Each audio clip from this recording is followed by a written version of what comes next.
Hello model railway people, welcome to the signal box today. Great to have you with me, and very warm welcome to wherever you're watching from. Always good to have you with me. Don't forget to hit the good old like and subscribe, all that great stuff, and we'll crack on with today's video.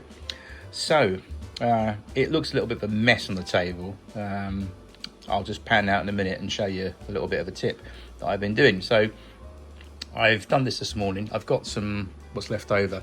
These are printable sheets of blinds and curtains that you can put in 00 scale buildings. These are for 00 scale, and I've already done a few houses which I'll show you in a minute. But I've also printed out these retro enamel signs this morning. Just a quick little video to show you what I've been up to.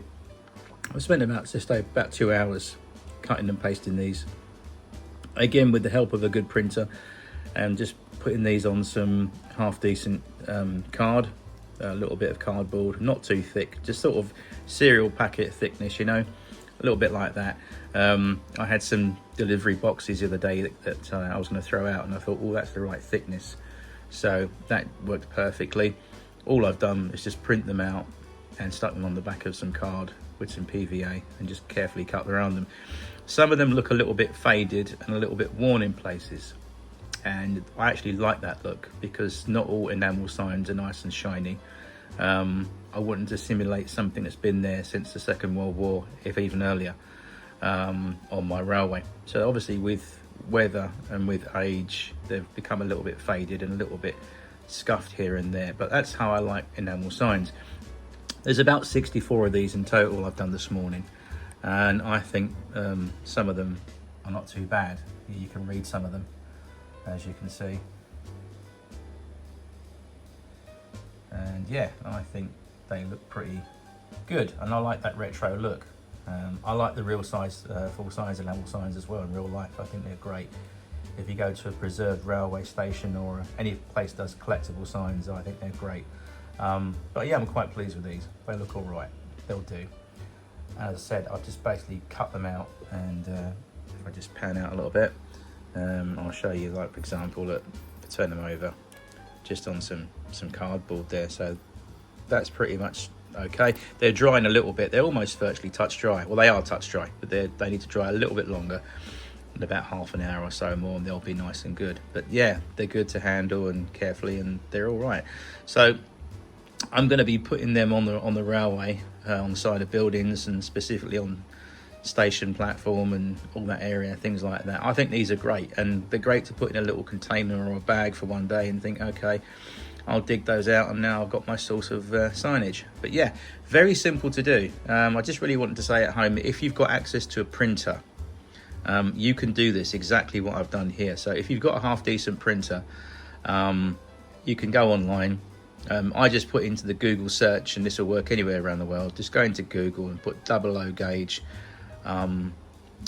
signs, printable signs. I put 00 gauge printable signs in the Google search box, and it came up with a big sheet of these signs, which I simply cut out. I just basically cut them out carefully and stuck them on some card as one block of signs, and then once it was dry-ish, I just cut them out individually. That's a little bit time consuming, so it's a little bit fiddly and a little bit time consuming, but it's well worth the effort and patience if you can sit and cut these out quite nicely. And yeah, they look all right. I think they look okay. They're passable. I think I'm rather pleased with those. So moving on to the houses. So what I've done here, I've got, as mentioned, a sheet of this stuff. And this is again printable. If you get a good old Google, I mean, years ago we didn't have the internet. We just went to model railway shops and bought printed sheets of things like this. But now you can, with technology, you can print from your phone, print from your iPad, computer, you name it. You can Google in 00 scale curtains, and this is what come up. A sheet of, as you can see, they come in different colours. I've used the blue ones already, but there's blue. In this, with these nice pleats going down there. There's some blinds as well, which look pretty nice, and yeah, different colour curtains and effects. And I printed off a couple of sheets of these, so you know, I have plenty to use and choose from. So I'll show you where they've gone. First of all, we did Herbert Lens Optician, which is here, and as you can see on the upper floor there, If I zoom in with the camera, yeah, it looks lived in now, doesn't it? It looks a bit better compared to a bare window. So yeah, we've done that one. I'll just move it out of the way. I've done the ironmongers, done that one as well. And the light coming behind it from the real window behind there gives that good effect. And the cool little trick is when you're sticking paper curtains into your buildings, you always have one at a slant. So if you notice the other side window there, the curtain's slightly at an angle to simulate that where it's naturally the material isn't sat dead straight, or there's a little bit of a breeze blowing that. Yeah, so I've done that one. So just zoom out there, and I did the golden disc record shot, which I did there. I've put blinds up at the window for this one. I've just put blinds up there. That don't look too bad. I know it's not perfect, but at least it shows that there's activity, there's people living up there, and it's in use. And what else did we do? We did the general store. There you go, perfect daylight, works well with that shot there. As we can see, I've put curtains in the upstairs flat, which I think really looks good. It gives it life now. It makes it look like someone's living there. And what I've done with the side windows is I've just completely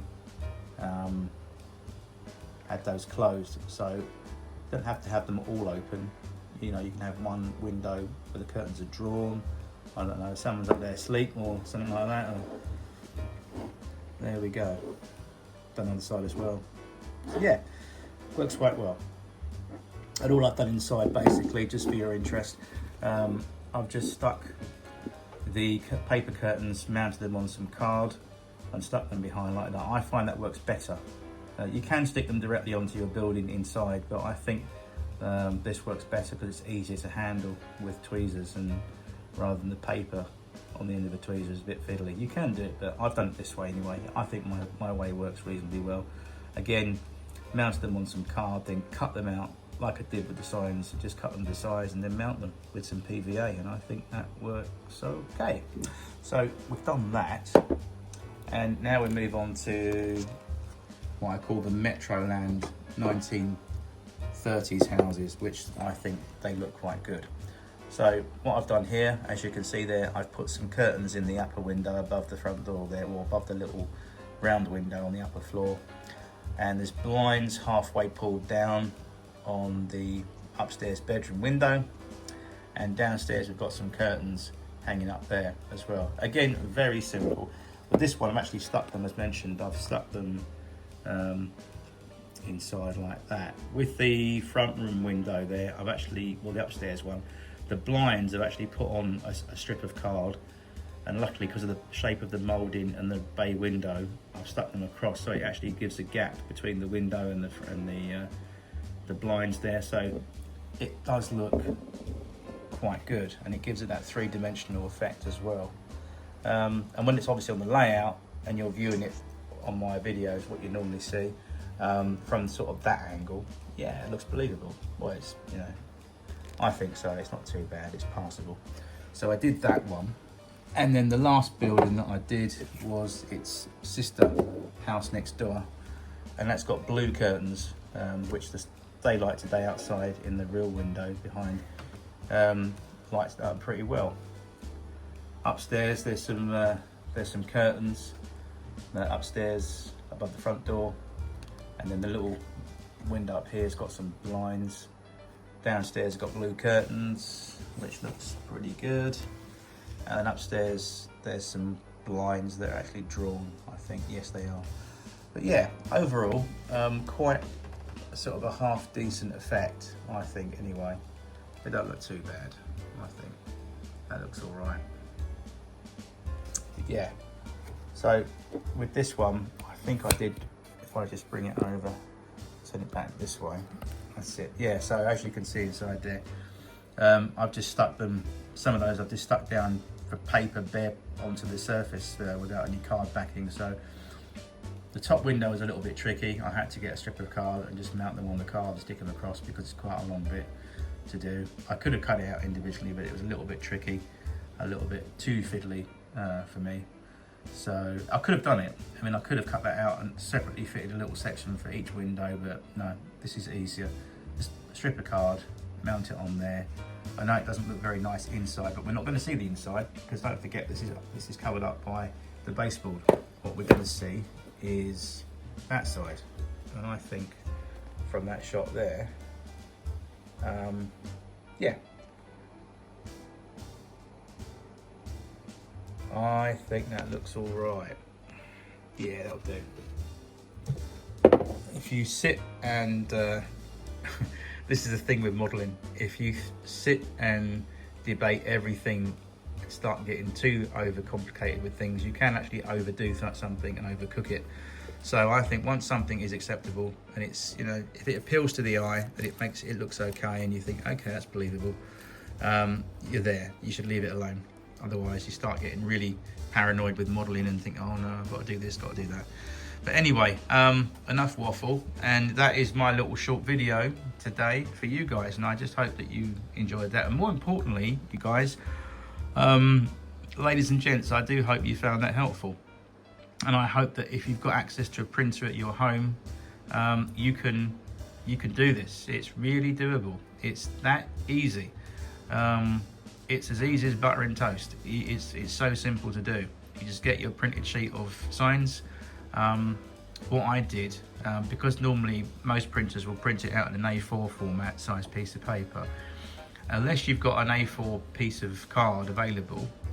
For example, you can use like a standard box of cereal packaging is fantastic. That's the sort of card you can go for. But if you have got something smaller, you can cut the piece of paper down the middle in half and separate the two lots of signs so you can make it smaller. But what I did again was stick the sheet directly onto a piece of card with some PVA, and once it's sort of dry-ish, then carefully with scissors cut them all out individually. It will be a little bit time consuming, but the results are there, and I think if you really persevere with something like this, you can get these kind of results, and these are great now. They do look a little bit blurry and faded to the eye on my camera here, maybe for you at home. But when it's on the actual layout and it's sitting on a station platform on the fencing typically, it will look quite good, if very convincing, I think. And like I said, on a real life railway, even with these heritage railways, you see all these nice shiny enamel signs. Well, they weren't always nice and shiny. Obviously they've been there, some of them, since the Second World War, even longer. So you want to simulate a little bit of fadedness, a little bit of weathering, sometimes a little bit of wear and tear on the sign. So, but I love all that. I think it's great. It gives it character. So I think that appeals to any model railway, whether you're doing 00 scale, N gauge, anything you model. It always has a little enhancement, things like this. Anyway, if you get a printer, go for it and have a play with this idea. Again, curtains make your bare model buildings look quite believable. Especially the ones that you get nowadays that are resin cast from Hornby and Bachmann, companies like that. Or even if you kit build a building and it turns out lovely like one of these, but you've got nothing inside in terms of the flooring or the curtains, have a go yourself. It's really easy to do, and it's a nice way to brighten up an otherwise empty looking building. Now it has character because there's curtains there. It simulates there's someone living there. That's what you want the brain and the eye to think, that it's believable. If you get to that stage, you've cracked it. Anyway, that's my little video for today. I'll get going and I will definitely see you soon in the next video. And just to give you a little teaser for the next video, there's some orders coming from eBay this week. So stay tuned and you'll want to see those. I'm not going to reveal what they are, but the reveal will be this week and I think you'll like them. Anyway, speak to you soon. Have a great day and take care, and see you soon in the next video. Goodbye now.